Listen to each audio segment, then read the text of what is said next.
Maria comes home every evening to a quiet apartment. The silence greets her, louder than any sound.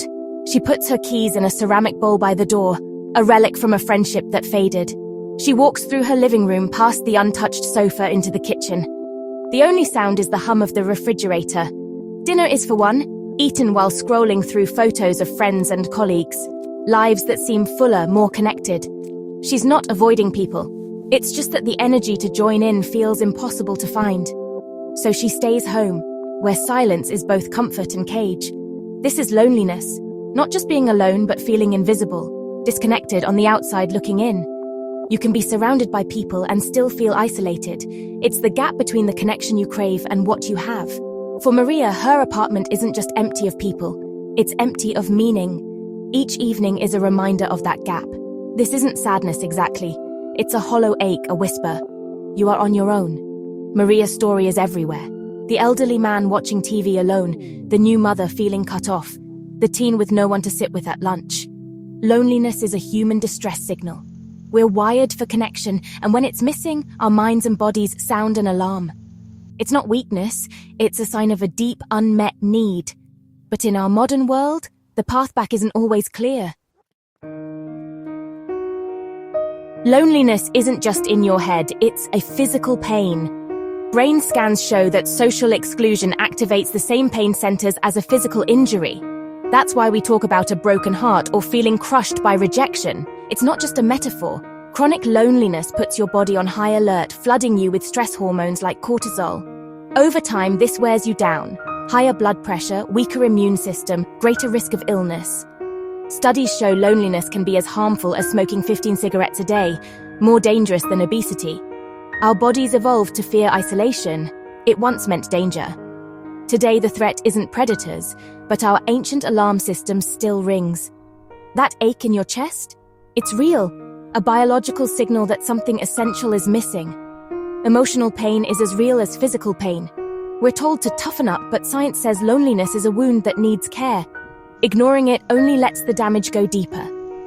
Loneliness is your body's way of saying you need connection. It's not weakness, it's survival. Treat it as you would any injury, with attention, compassion, and a plan to heal. You're not imagining it. The pain is real, and it's telling you something vital. Listen to it. If you feel lonely, you're not alone. Social media makes it seem like everyone else is connected and happy. But that's an illusion. Loneliness is a silent epidemic.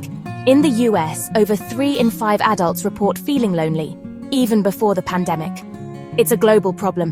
The UK appointed a minister for loneliness. In Japan, over 1 million people live in extreme social withdrawal. We're hyper-connected digitally, but deeply disconnected in real life. Why? We move more, live farther from family, work longer hours, and our third places, cafes, parks, community centers, are disappearing. We've traded community for convenience, and we're paying the price. Young people, despite being online constantly, report some of the highest rates of loneliness. The elderly are also at risk as friends pass away and mobility fades. But loneliness doesn't discriminate. It can touch anyone, regardless of age or status. It's the shadow side of our individualistic world. The epidemic is everywhere, but it's often invisible. You're not the only one feeling this way. The world is full of people longing for connection. The first step is recognizing you're not alone in this struggle, and that's a powerful truth. When we feel lonely, we blame ourselves. I must be boring, unlovable, awkward. This shame creates a cycle that pushes us further into isolation. But loneliness isn't a personal failure. It's a response to an isolating environment. Imagine a flower in a dark basement. You wouldn't blame the flower for wilting. You'd blame the lack of sunlight. We're social beings planted in a disconnected world. Our culture glorifies individualism, make it on your own. But no one truly does. This myth makes it hard to admit we need help. Admitting loneliness feels like failure, but it's not. The first step to breaking free is letting go of self-blame. Say it, this is not my fault. You're human, with a natural need for belonging. Your pain is a signal, not a stain.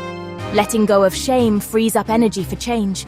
Shift from what's wrong with me to what do I need and how can I get it. This change in perspective is everything. It's the key to escaping the prison of shame. You are not defective. You are simply in need of connection. Before you can connect with others, reconnect with yourself. Loneliness disconnects us from our own needs and desires. The first act of connection is self-compassion, treating yourself with the kindness you'd offer a friend. Acknowledge your pain without judgment. It's okay to feel this way. Start with small, gentle actions. A cup of tea by the window, a favorite song, a walk in the park. These aren't distractions. They're ways to reconnect with your senses and the present moment. Rediscover your interests. What once made you feel alive? Drawing, music, gardening? You don't have to be an expert, just find a spark of curiosity. This isn't about resigning yourself to being alone. It's about building a stronger foundation. When you're connected to yourself, you're more resilient and less desperate for others to fill the void. You become more interesting to others and to yourself. This is the first essential step on the path back to connection. Self-compassion is not selfish, it's survival. Nurture yourself, and you'll be ready to reach out. The journey starts within. Once you've built self-compassion, take small steps outward. Making friends can feel overwhelming, so start tiny. The goal isn't to become a social butterfly, just to share a moment with one or two people. Try minimal social interactions. Smile at the barista, greet a neighbor, ask the cashier how their day is. These small acts break the habit of invisibility. Next, reach out to someone you already know, a colleague, a neighbor, an old friend. Send a simple text. Hey, I was thinking about you. No pressure for a long conversation, just plant a seed. Not every seed will sprout, but the act matters. As you get comfortable, join a group around an interest, a book club, a walking group, a volunteer shift. Choose something you genuinely enjoy. The social connection is a bonus. You're not there just to make friends, but to do something you like. This takes the pressure off and makes connection feel less scary. Every small step counts. Connection grows from tiny moments. Start where you are, let it build. One of the strongest antidotes to loneliness is joining others in a shared purpose. It's more than shared interests. It's about contributing to something bigger than yourself. Working toward a common goal creates natural, deep connection. You become a team, a we. Find a cause you care about, the environment, helping others, social justice. When you show up, you have a role and people count on you. This sense of mutual obligation is powerful glue. It gives structure to your week and a reason to interact. Take Brian, who joined a community garden after a divorce. At first, he barely spoke, but over time, small interactions grew into real friendships. They celebrated successes, solved problems, and built something together. Brian didn't go to make friends, he went to grow vegetables but found a community. The secret focus on a meaningful task, and connection follows. Find your we by finding a purpose. Shared work creates shared bonds. That's where true belonging begins.